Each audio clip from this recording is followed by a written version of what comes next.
Hello friends, once again welcome back. आज के इस वीडियो में हम introduction to English grammar and usages के क्वेश्चन पेपर को डिस्कस करेंगे और देखेंगे कि इसमें किस तरह के क्वेश्चन आपके एग्जाम में पूछे गए थे। ठीक है, ये किसके लिए? तो बीबीएससी थर्ड सेमेस्टर वालों के लिए, और ये माइनर इलेक्टिव सब्जेक्ट है, ये वैकल्पिक सब्जेक्ट है, ये सबके लिए कंपलसरी नहीं है। ठीक है, और ये आपका 1 घंटे का पेपर होता है। ये पेपर जो भी इन रिटर्न एग्जामिनेशन में जो भी आपने क्वेश्चन पेपर दिए हैं, जो भी सब्जेक्ट है आपका, वो क्वेश्चन पेपर कितने घंटे का होता है, कितने आवर्स का होता है? तो 1 घंटे का होता है। मैक्सिमम मार्क कितने होते हैं? तो 15 नंबर का ये क्वेश्चन पेपर होता है। और टोटल क्वेश्चन कितने आते हैं? तो 6 क्वेश्चन आते हैं। उसमें से आपको 3 क्वेश्चन करने रहते हैं, और प्रत्येक क्वेश्चन पे 5-5 नंबर मिलते हैं। ये पेपर टोटल कितने नंबर का होता है? तो 15 नंबर का होता है। ठीक है, अभी जो एग्जामिनेशन होने वाला है वो उसमें कितने मार्क्स आएंगे? तो 40 मार्क्स का वो क्वेश्चन पेपर होगा, और सारे ऑब्जेक्टिव टाइप क्वेश्चन होंगे। ठीक है, ये सब्जेक्टिव टाइप क्वेश्चन है, और उसमें ऑब्जेक्टिव टाइप क्वेश्चन आएंगे अभी जो एग्ज़ाम होने वाला है या हो रहा है। ठीक है, तो चलिए देख लेते हैं इसमें किस तरह के क्वेश्चन आपके एग्ज़ाम में पूछे गए थे।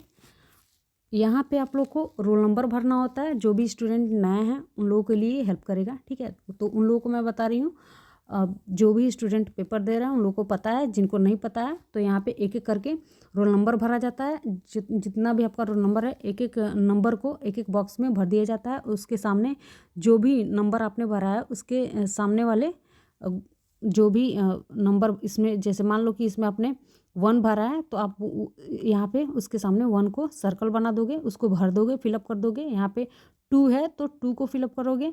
आमने सामने जो भी नंबर आपको आता है उसको यहाँ पे क्या करना है? तो फिल कर देना है। ये नहीं कि एक ही लाइन में सारे नंबर को फिल कर दें। ऐसी गलतियाँ बहुत सारे स्टूडेंट करते हैं, तो ऐसा नहीं करना है। जिस बॉक्स के सामने जो नंबर है उसको क्या करना है? तो उसको भर देना है। ठीक है, और यहाँ पे अनुक्रमांक कहाँ पे? तो यहाँ पे अनुक्रमांक भरा जाता है शब्दों में, इन वर्ड्स, शब्दों में। यहाँ पे आपको जैसे मान लीजिए 21 ऐसे करके आपका नंबर है, 21, 150, 11, 99 ऐसे करके डॉट डॉट जो भी आपका रोल नंबर होगा। तो यहाँ पे 2, 1 ऐसे तोड़ तोड़ के सारे नंबरों को लिख देना है यहाँ शब्दों में। यहाँ पे नंबर्स में लिखना है, और यहाँ पे शब्दों में लिखना है। ये सबको पता है। और यहाँ पे जो भी ड्यूटी कर रहे होंगे वो सिग्नेचर करेंगे। यहाँ पे आप लोग को सिग्नेचर नहीं करना है, यहाँ पे आप लोग को सिग्नेचर करना है, अपना नाम लिखना है। ठीक है, तो ये सब तो आप लोग को पता होगा। आगे बढ़ते हैं, देख लेते हैं कि क्वेश्चन किस तरह के क्वेश्चन आपके एग्जाम में पूछे गए थे। ठीक है, तो चलो स्टार्ट करते हैं और देख लेते हैं पहला क्वेश्चन है, define tense and give suitable examples. यानी कि कह रहा है कि टेंस को डिफाइन करिए। टेंस किसे कहते हैं, इसको डिफाइन करिए, और जो भी एग्जाम्पल हैं इसके उसको दीजिए। यानी कि एग्जाम्पल के साथ साथ कह रहा है कि टेंस को डिफाइन करिए। टेंस किसे कहते हैं और उसके क्या एग्जाम्पल हैं वही देने के लिए यहाँ पे कहा है। ठीक है, तो आप लोग टेंस को पूरा क्लियर करके जाइएगा। टेंस क्या है? तो यह एक क्रिया है जो समय को बताती है। क्या है? तो यह एक एक्शन है, क्रिया है जो आपको समय को बताती है, समय को इंडिकेट करती है। और ये कितने टाइप के होते हैं? तो ये 3 टाइप के होते हैं। कितने? 3 टाइप के होते हैं। प्रेजेंट टेंस, पास्ट टेंस और future tense. Present tense, past tense और फ्यूचर टेंस, ये क्या है? तो टेंस के टाइप्स हैं। ठीक है, आप लोग सेंटेंस के टाइप्स को लेटर्स जो होते हैं, वर्ड्स होते हैं, इन सारी चीज़ों को आप लोग बेसिक से लेके और इंटर लेवल तक आप अच्छे से उसको रिवाइज करके देख के पढ़ के जाइएगा। ठीक है, तो टेंस से क्वेश्चन पूछा है तो आपका टेंस से क्वेश्चन जरूर आएगा। और सेंटेंस वगैरह ये जितने भी हो, noun, pronoun, part of speech, figure of speech, ये सब आप लोग अच्छे से क्लियर करके जाइएगा। ठीक है, और जो भी आपके डाउट्स होंगे या जो भी आपकी समस्या होगी, जो भी आपके सुझाव होंगे, वो कमेंट बॉक्स में कमेंट करके ज़रूर से बताना। ठीक है, तो दूसरा क्वेश्चन देख लेते हैं कि व्हाट इज़ द कह रहा है कि what is the basic difference between, थोड़ा सा मैं जूम कर देती हूँ, रुक जाओ, थोड़ा सा जूम कर देती हूँ मैं। कह रहा है कि what is the basic difference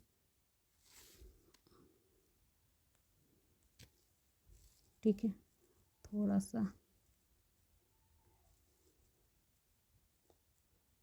अब दिख रहा होगा आप लोगों को। हाँ, कह रहा है कि what is the basic difference between complex sentence and A compound sentence. तो कॉम्प्लेक्स सेंटेंस और कंपाउंड सेंटेंस के बीच डिफरेंस को पूछ रहा है। ठीक है, तो आपको यहाँ पे डिफरेंस बताना था कॉम्प्लेक्स सेंटेंस और कंपाउंड सेंटेंस के मध्य में, बीच में, कि इन दोनों के बीच में क्या अंतर होता है, क्या डिफरेंस होता है।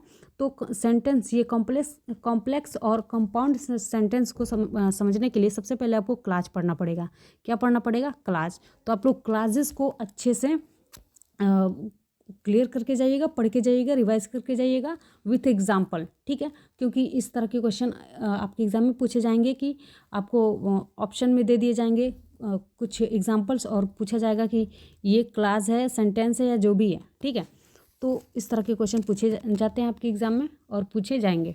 तो आप लोग क्लास को अच्छे से पढ़ के जाइएगा और कॉम्प्लेक्स सेंटेंस, कंपाउंड सेंटेंस जो भी होते हैं, इसको, इस कैटेगरी में जितने भी सेंटेंस आते हैं उनको आप लोग अच्छे से पढ़ के जाइएगा, रिवाइज करके जाइएगा एग्जाम्पल के साथ। ठीक है, देखो यहाँ भी कह रहा है कि what is the basic difference between complex sentence and compound sentence, explain with the suitable examples. यानी कि एग्जाम्पल के साथ इसको एक्सप्लेन करना है। किसको?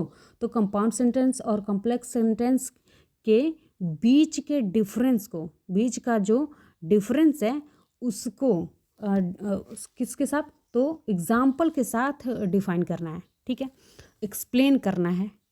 अगला क्वेश्चन देख लेते हैं। कह रहा है कि write A short essay, right A short essay the abuse of social media. कह रहा है कि right a short essay on abuse of social media. Abuse of social media पे क्या करना है? तो एक शॉर्ट नोट लिखना है, एसे लिखना है। किस पे? तो जो जैसे आज अनैतिक प्रयोग, जैसे कह सकते हैं कि सोशल मीडिया का अनैतिक जो प्रयोग हो रहा है आजकल, उस पर आपको एक शॉर्ट स्टोरी लिखना है, एक नोट लिखना है, एक एसे लिखना है। ठीक है, तो ये भी आप लोग को क्वेश्चन पेपर समझ में आ रहा होगा कि आजकल सबको पता है कि किस तरह से सोशल मीडिया का अब्यूज़ हो रहा है, किस तरह से अनैतिक प्रयोग हो रहा है। ठीक है, कोई अच्छी चीज़ें जल्दी से नहीं फैलती, लेकिन बुरी चीज़ें क्या होती हैं? तो जल्दी से फैल जाती हैं। और सोशल मीडिया एक ऐसा प्लेटफॉर्म है कि जहाँ पे छोटा से छोटा चीज़ वायरल हो जाता है। तो इस तरह से ये क्या अब्यूज़ है, किस तरह से सोशल मीडिया का अनैतिक प्रयोग हो रहा है, तो यही आपको इसमें इस शॉर्ट एसे में बताना था। ठीक है, आप लोगों को समझ में आ रहा होगा ये question. Right A short essay on the abuse of social media. Social media के एब्यूज़ पे, अनैतिक प्रयोग पे, इसकी निगेटिविटी पे। ठीक है, कि क्या इम्पैक्ट पड़ता है, किस तरह से सोशल मीडिया का एब्यूज़ हो रहा है। ठीक है, निगेटिव फॉर्म को बताना था। निगेटिव जो भी इसका परिप्रेक्ष्य है, जो नकारात्मक परिप्रेक्ष्य है, उसी को आपको इसमें बताना था। अब अगला क्वेश्चन देख लेते हैं। कह रहा है कि राइट ए जॉब लेटर। चौथा क्वेश्चन है, write a job letter an MNC in a metropolitan city. कह रहा है कि एक जॉब लेटर लिखिए। किसके लिए? तो MNC के लिए, मल्टीनेशनल। मैं यहाँ पे लिख देती हूँ, मल्टी नेशनल जो भी कंपनियाँ होती हैं, मल्टीनेशनल कॉरपोरेशन। ठीक है, मल्टीनेशनल जो भी कॉरपोरेशन होती हैं, उनको, मल्टीनेशनल कॉरपोरेशन के अंतर्गत जो भी कंपनियां आती हैं, उनको क्या कर रहा है? तो एक जॉब लेटर लिखने के लिए कह रहा है। और किसमें? तो मेट्रोपॉलिटन सिटी, यानी कि जो भी महानगर हैं, और उसमें जो MNC है, उसको जॉब लेटर लिखने के लिए कह रहा है। मतलब यहाँ पे सिंपल समझो कि MNC में महानगरों में MNC को आपको जॉब लेटर लिखना है। कहाँ? जैसे इंडिया में कितने महानगर हैं? इंडिया में कितने महानगर हैं? तो 46 हैं। जैसे शीर्ष पे क्या है, यानी कि सबसे पहले नंबर पे कौन आता है? तो मुंबई आता है। पहले नंबर पे कौन आता है? मुंबई। तो उसके बाद दिल्ली आता है, उसके बाद आपका कोलकाता आता है, उसके बाद आपका जैसे चेन्नई आता है। ठीक है, तो ये 4 महानगर हैं जो शीर्ष पे आते हैं, बिल्कुल ऊंचे स्तर पे आते हैं। कह सकते हैं कि सबसे पहले आपका मुंबई आता है। मुंबई सबसे बड़ा महानगर है इंडिया का। ठीक है, तो वही मेट्रोपॉलिटन सिटी है मुंबई। मुंबई क्या है? तो मेट्रोपॉलिटन सिटी है। मुंबई है, दिल्ली है, कोलकाता है, चेन्नई है, ये सब क्या है? तो मेट्रोपॉलिटन सिटी है। इस तरह के करके 46 मेट्रोपॉलिटन सिटी अपने देश में है। तो इस पॉइंट को भी आप लोग अच्छे से पढ़ के जाइएगा। पूछ सकता है कि सबसे बड़ा महानगर कौन सा है, ये इस तरह के क्वेश्चन आपके एग्जाम में पूछे जा सकते हैं। अगर ये क्वेश्चन आया है तो इसी के बेस में मैं बता रही हूँ कि इस तरह के क्वेश्चन, इस तरह से क्वेश्चन पूछे जा सकते हैं। अब जैसे है ये आप लोगों को समझ में आ गया कि write a job letter to MNC. MNC को क्या करना है, यानी कि मेट्रोपॉलिटन सिटी को, मेट्रोपॉलिटन सिटी तो ये है, सॉरी एमएनसी का मतलब होता है, अभी मैंने बताया एमएनसी का मतलब देखो मल्टीनेशनल क्या है, तो मल्टीनेशनल कॉरपोरेशन। एमएनसी का मतलब क्या होता है, तो मल्टीनेशनल कॉरपोरेशन, यानी कि मल्टीनेशनल कॉरपोरेशन का मतलब होता है कि ये ऐसी कंपनियां होती हैं जो एक देश में काम नहीं करती, जैसे सैमसंग है, ठीक है, नेस्ले है, माइक्रोसॉफ्ट है, ये सब क्या है, तो मल्टीनेशनल कंपनियां हैं, मल्टीनेशनल कॉरपोरेशन है जो एक देश में वर्क नहीं करते, पूरे देश में वर्क करते हैं, ठीक है। सैमसंग है, ये माइक्रोसॉफ्ट है, बहुत सारी कंपनियां, नेस्ले है, महिंद्रा है, ठीक है, इन्फोसिस है, एप्पल है, ठीक है, पीवीजी है, यानी कि Pepsi, the Pepsi bottle group, ये सब क्या है, तो एमएनसी कॉरपोरेशन है, यानी कि मल्टीनेशनल कॉरपोरेशन है और ये एक देश में वर्क नहीं करते हैं। तो इन मल्टीनेशनल कॉरपोरेशंस को क्या करना है, तो एक जॉब लेटर लिखना है जो कहाँ पे है, तो मेट्रोपॉलिटन सिटी में है, जो महानगरों में है, जो एमएनसी महानगरों में है, उनको जॉब लेटर लिखना है। तो इस तरह आप लोग को समझ में आ गया होगा कि क्या करना है। सिंपल इस पे ध्यान नहीं देना है, ये इस पे ध्यान देना है कि मेट्रोपॉलिटन सिटी को क्या करना है, तो एक जॉब लेटर लिखना है, ठीक है। अगला क्वेश्चन है कि write A summary of any short story what you like the most. कह रहा है कि एक समरी लिखिए, समरी का मतलब एक सारांश लिखिए, एक किसी भी स्टोरी का सारांश लिखिए, किसी भी स्टोरी का जो तुमको पसंद आता है। यू लाइक द मोस्ट, यानी कि आपको जो पसंद आता है उस स्टोरी का शॉर्ट नोट लिखना है, समरी लिखना है, कह सकते हैं कि सारांश लिखना है, ठीक है। जैसे आप लोग इंटर में पढ़ा होगा ट्रू ब्यूटी, तो ट्रू ब्यूटी पे भी समरी आता है, सारांश लिखने के लिए आता है, बहुत सारे और भी हैं सब, ठीक है। तो ऐसी जो भी कहानियाँ, जो भी स्टोरी आपको याद है उसका शॉर्ट नोट लिखना था, यहाँ पे समरी लिखना था, सारांश लिखना था। अब अगला क्वेश्चन है और लास्ट क्वेश्चन है, write a paragraph on little knowledge a dangerous thing.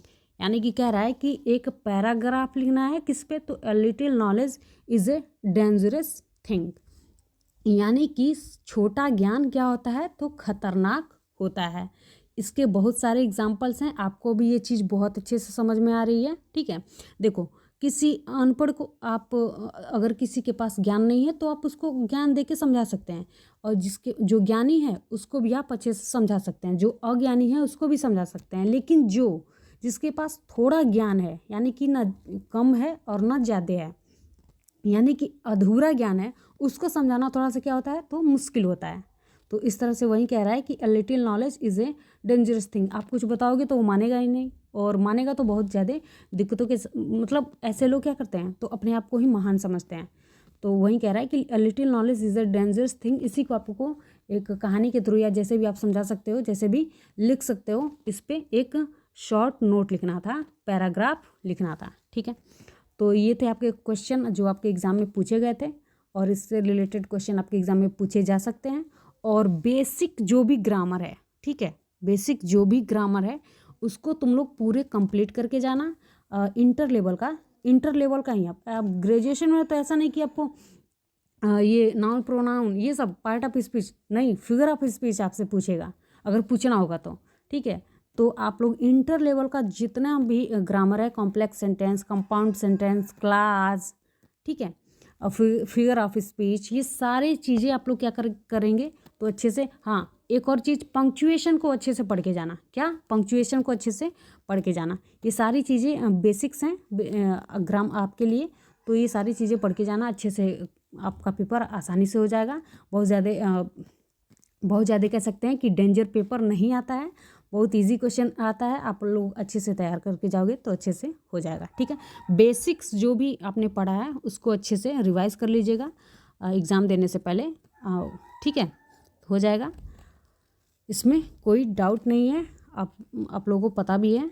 और टेंस जो होता है, टेंस के टाइप्स को आप लोग अच्छे से क्लियर करके जाइएगा और एक एक एग्जाम्पल को भी क्लियर करके जाइएगा, क्योंकि टेंस में एग्जाम्पल दे सकता है। ठीक है, जैसे एग्जाम्पल को पूछ सकता है कि ये किस काल का या किस जैसे किस टेंस का है, पास्ट टेंस का है कि फ्यूचर टेंस का है, कि पास्ट इंडेफिनिट का है कि पास्ट